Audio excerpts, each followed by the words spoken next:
Well, Boof, a tremendous performance by the team last night. As coach, do you feel very gratified to have reached the final? Yeah, they've worked really hard, the lads. They've played, I think, a good brand of cricket throughout the tournament. Our 4 losses were all last over losses, so no one really got on top of us throughout the tournament. Left it a bit late to get in the finals, but we're playing the right brand of cricket now at the right end. So, yeah, the boys really deserve being in the final. Now it's a case of playing well one last time.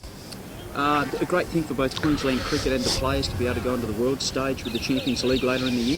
Yeah, it is. They deserve that. Top 2 teams go overseas to play in the Champions League, so they're already looking forward to it. But they can worry about that next year. We've got to make sure we get the right result on Saturday. Whoever that's against them, play really well. A good brand of cricket and finish this tournament off in a good campaign. And there is a real feeling within the squad that the job's not done. There's a perception out there that maybe winning a semi is the ultimate, but there's a real competitive edge amongst the group that they really want to win this. There is. You don't get to play for trophies, all that often throughout your career. So when you get the opportunity, you've got to take it with both hands. So the guys know, it was a great step forward to get in the Champions League, but that's a semi-final. So now the final and another big stage for everyone to watch them play and play the brand of cricket they need to succeed at 2020 and hopefully win a trophy.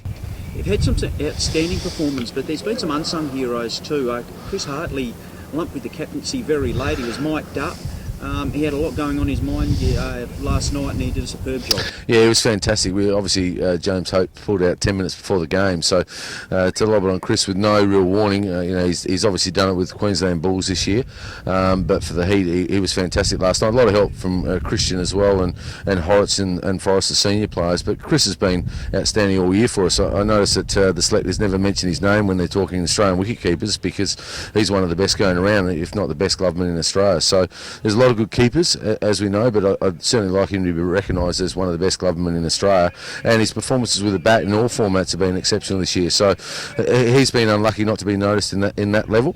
The same with Dan Christian. He was unlucky not to get in the one-day side after getting 5 for against Sydney Thunder and playing the brand of cricket that should succeed at international level. So those 2 guys can feel unlucky. There's a lot of other guys in our squad that deserve a chance, but those 2 are the ones for me that, especially Chris Hartley playing so long for Queensland Bulls and now Brisbane Heat, to not get recognised as one of the best keepers in Australia from the chairman selectors was a little bit disappointing. And you mentioned James Hopes. What are your thoughts on Hopes' progress over the next couple of days? Oh, he's doing a bit walking today and had a bit of a jog, so I think he'll be close. You'd love to have your captain out there. If he's not fit enough to play, he won't play. He knows that. But we'll know better come Friday when we train and whether it's here or Perth. So we're pretty impressed with the way he's come back. It's not as bad as first thought. So now it's a case of making sure he's right for the final.